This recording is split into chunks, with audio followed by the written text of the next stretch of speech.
Hello दोस्तों, मैं परवेज अहमद फिर आपके बीच हाजिर हुआ हूँ किसी नई वीडियो के साथ। दोस्तों, जैसे आपको पता है कि बिहार विधानसभा का चुनाव इसी साल सन 2025 में 2 वर्ष से 2.5 महीने और रह गए हैं, इसी साल होना है। तो उस वजह से आपको पता होगा कि बिहार के अंदर एक गठबंधन है जो अपने आप को बहुत ही मजबूत महसूस कर रही है बिहार के अंदर। दोस्तों, मैं आपको बताता चलूं, सभी पार्टियां तैयारियां कर रही हैं विधानसभा के अंदर बिहार में, और अपने आप को सिकंदर बनने की कोशिश कर रही हैं, अपने आप को जीत के मुकाम तक पहुंचाने की कोशिश कर रहे हैं। दोस्तों, इसी बीच सभी पार्टियां तो मजबूती के साथ लड़ रही हैं, लेकिन एआईएमआईएम का कहना है कि हमें भी गठबंधन में शामिल किया जाए। इस तरीके से आपको पता होगा कि एआईएमआईएम के प्रदेश अध्यक्ष जनाब आमोर के विधायक अख्तरुल इमान साहब ने एक पत्र लिखा, और जो ढाका से उम्मीदवार हैं राणा रणधीर सिंह साहब, उनके हाथों से आरजेडी के कार्यालय पर भिजवाया। दो दो मर्तबा पत्र लिखकर आरजेडी के कार्यालय पर भिजवाया, लेकिन वहां से कोई रिस्पॉन्स, वहां से कोई जवाब नहीं आया। यानी साफ तौर से उनकी तरफ से ये इनकार हुआ कि हम आपको गठबंधन में शामिल नहीं करेंगे।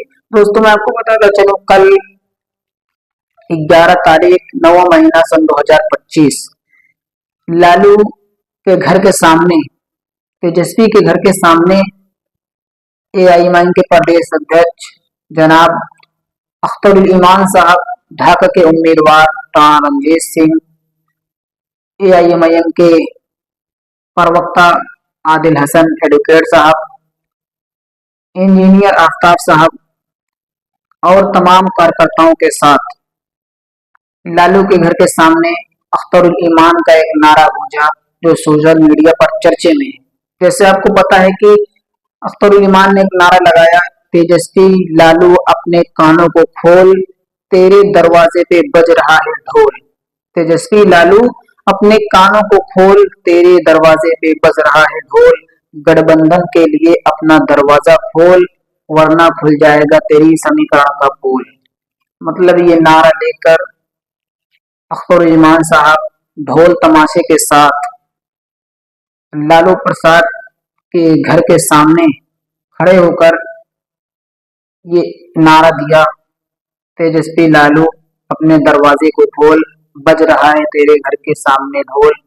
गठबंधन के लिए दरवाजा खोल, वरना खुल जाएगा तेरे समीकरण का पोल। ये नारा अख्तरुल इमान साहब ने ढोल तमाशे के साथ पेश किया।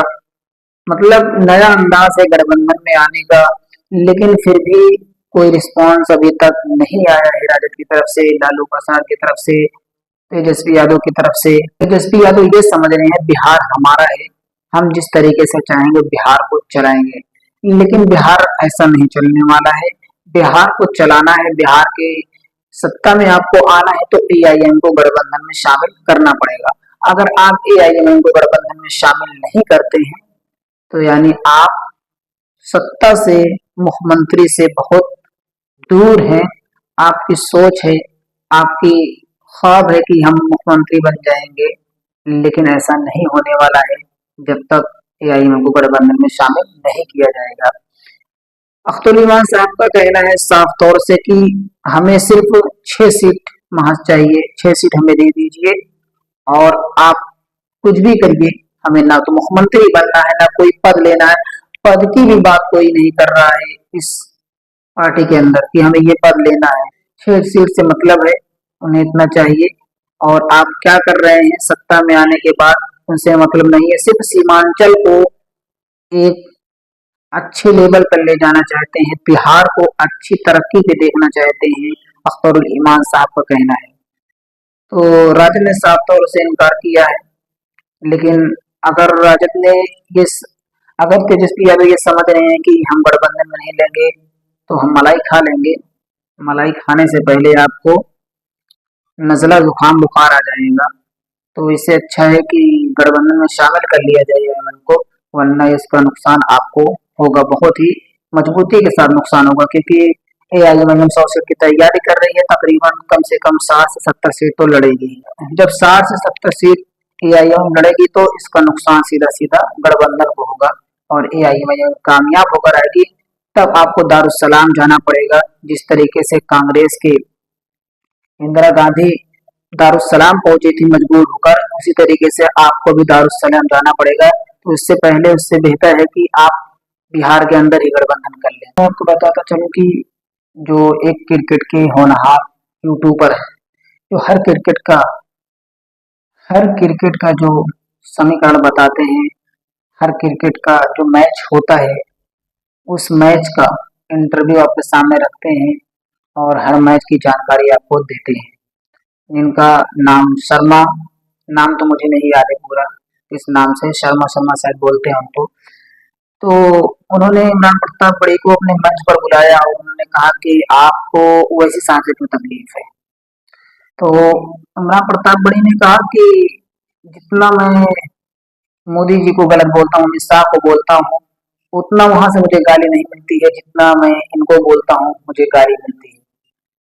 शायद आप उसी के लायक हैं, क्योंकि आप मोदी और अमित शाह से कंपेयर कर रहे हैं, मिला रहे हैं ओवैसी साहब को। कहाँ बैरिस्टर, कहाँ एक अनपढ़, उससे मुकाबला करेंगे तो आपको गाली ही मिलेगी। तो इससे आप बाज आ जाइए, इससे आप अपने अंदर सुधार लाइए, क्योंकि बैरिस्टर साहब पर उंगली मत उठाइए, पहले अपने आप अपने गिरेबान में झाँकिए, क्योंकि आप सवाल करने के लायक नहीं है कि बैरिस्टर साहब से सवाल करें। आप पहले उस मुकाम तक, उस लेवल तक, उस अंदाज तक आप पहुंचिए, फिर बैरिस्टर साहब से सवाल कीजिए। जितना कांग्रेस पार्टी अपने आप पर पैसा खर्च करती है, उतना बलदेव साहब अपने स्कूलों, अस्पतालों और कोचिंग में खर्चा करते हैं। तो इसलिए वैसे साहब पर उंगलियां उठाना बंद करिए। तो बहरहाल बिहार के अंदर क्या होने वाला है, क्या गठबंधन होगा कि नहीं, क्या गठबंधन होना चाहिए कि नहीं होना चाहिए, अपनी राय कमेंट बॉक्स में जरूर दें। बिहार की जनता से मुझे उम्मीद है कि बिहार की जनता अच्छा फैसला करेगी और एआईएमआईएम का साथ देगी, और एआईएमआईएम के कैंडिडेट जीत कर जब विधानसभा में जाएंगे तो बिहार की तरक्की की बात करेंगे, बिहार की जनता की बात करेंगे, बिहार के रोजगार की बात करेंगे, न कि अपने मफाद की बात करेंगे।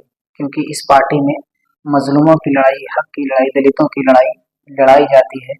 यहाँ पर कोई पैसा और ठेका नहीं दिया जाता है। तो इसलिए मुझे बिहार की जनता से उम्मीद है, बिहार की जनता एक अच्छा फैसला लेगी और अपने नेक अच्छे उम्मीदवार को कामयाब करेगी।